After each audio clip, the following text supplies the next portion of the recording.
Hi, everyone. Happy Thursday. I wanted to share my 2 cents on what we can learn from some of the earnings announcements that came out today. In general, companies that compete in categories that are conducive to stockpiling have not had huge impacts in Q1 and have reported earnings pretty much on track.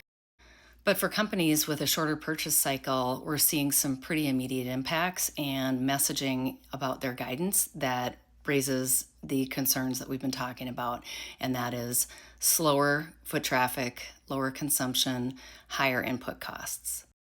So, to touch on a few, Chipotle had reported net sales of 6.4%.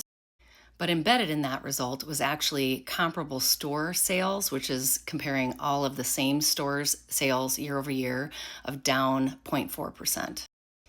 And the reality is they achieved that 6.4% growth with pricing. So their average check cost went up by 1.9%. And they had growth simply because they added new stores. They attributed the decline in comparable store sales to a slowdown in consumer spending and the red flag reason of weather. PepsiCo actually cut their earnings on the year and cited tariffs and increased volatility and uncertainty for doing that. And they reduced their constant currency earnings per share from mid-single digits, which would be in the range of 3 to 6 generally, to flat, which is a very large reduction. And because of their global footprint, they also have a huge headwind with foreign exchange as they repatriate their earnings from outside of the US with the weaker US dollar. So that they're saying will have a 3% drag on their earnings across the board.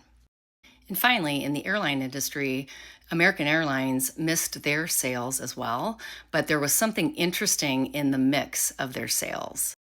Their revenue per unit or revenue per trip is actually increased because they have a greater mix of international and first class tickets, as average consumers are the ones canceling their summer trips due to uncertainty.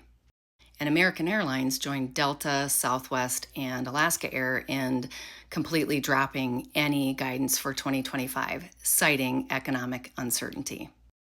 So, my 2 cents is this signals the uncertainty and volatility that we've been talking about, and it's a matter of time before it hits Main Street pretty hard. I hope that helps.